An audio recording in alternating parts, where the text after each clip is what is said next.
reason that I love NAWBO is that I was a solopreneur at the beginning of the 2000s. I had no background in business. I've never worked in a company. I've never been on a job interview for a company. I didn't have any business experience. My degrees are in the humanities.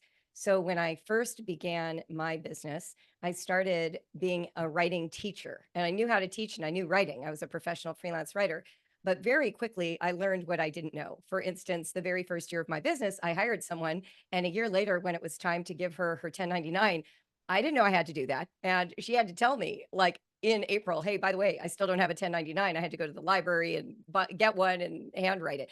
So I was a very green businesswoman. I joined NAWBO much later than that, though. Over the years, I found resources to help me. I read books. I joined some organizations. I had a business consultant.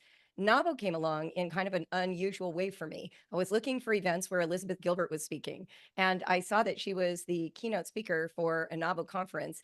And when I saw that this organization existed, I thought, wow, why am I not a part of it? So I went to that conference and was immediately introduced to so many women who were CEOs, not just people who were adjacent to business or had worked in a business, but women who had faced the same kind of journey that I had been on.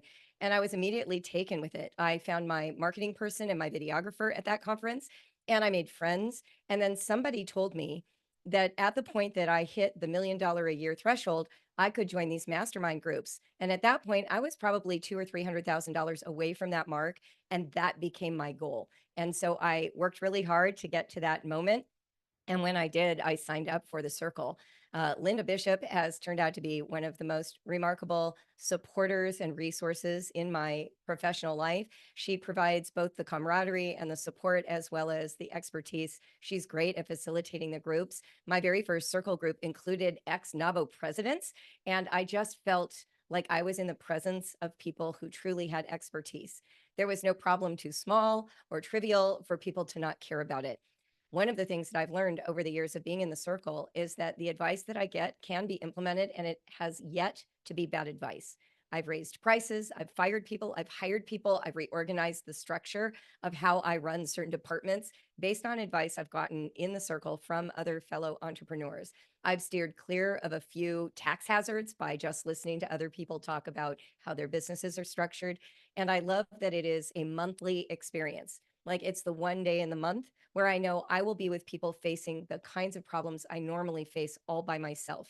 And, no matter how good your staff is, and I have a tremendous leadership team, they are not in the position of the buck stops here or the feeling that payroll really rests on my shoulders. And so being with other women who are facing those same kinds of demands and navigating those same kinds of issues has created for me a feeling of not being alone. And I had been very much alone in my work for all those years. So I think NAWBO has become an indispensable part of my life as a CEO. It's the place where I get the most support and the most good ideas to execute my job. This past year, I attended the NAWBO Advocacy Days at DC. I was one of the top 10 businesses in the NAWBO year, which was really like a shocking achievement for me. And it felt really good to be in this place where we were fighting for more rights for businesses while we were also celebrating our accomplishments.